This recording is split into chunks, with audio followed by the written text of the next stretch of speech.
won't take up more of your time. I'm just going to thank the various, many lifeboat crews we have on the island, and then just to reiterate some of the concerns that I'm sure the Minister is listening to, and I congratulate him in his reasonably new role, and it is incredibly well deserved.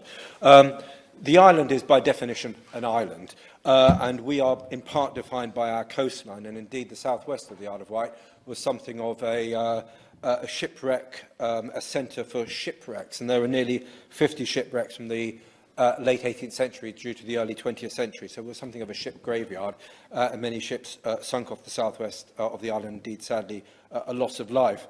And the lifeboats which I think developed from the 1840s and 1850s onwards on the southwest of the island were to try to meet that need. And indeed, a great-great-uncle was the coxswain of the Brook lifeboat, I think well over a century ago, so I'm very proud of that connection to the lifeboats. I'd like to thank Sandown and Shanklin Independent Lifeboat for the work they've done this summer, the Freshwater Independent Lifeboat, the RNLI lifeboats in Cowes and Yarmouth and Bembridge, the Needles Coast Guard Rescue Team, the Bembridge Coast Guard Rescue Team, the Ventnor Coast Guard Rescue Team, and Ryde Inshore Rescue. And there's a common sense theme there. There are a lot of people engaged in helping sailors and swimmers and other people who get into trouble at sea. So we are very grateful on the island for the amount of people who are engaged in help and support there. Just some of the feedback I got from the Sandown and Shanklin Independent Lifeboat, it was one of their busiest summers, if not their busiest summer on record, as from June onwards, people flocked to the beaches because we needed to do something to get out and about whilst the COVID epidemic or pandemic was at its height. But also from August onwards, the island was absolutely packed. And because of that, many people were out on the water and they were busier than ever.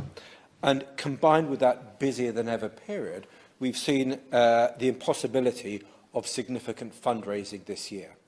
And I hope very much the Minister will take on board not only what I'm saying, but also the right honourable friends and members who've spoken in this debate about the possibility of doing something to find some kind of maybe slight additional support. And it could be the reintroduction of the Rescue Boat Grant Fund, which I think was an exceptionally good idea, put in, I think, by a previous government in 2014.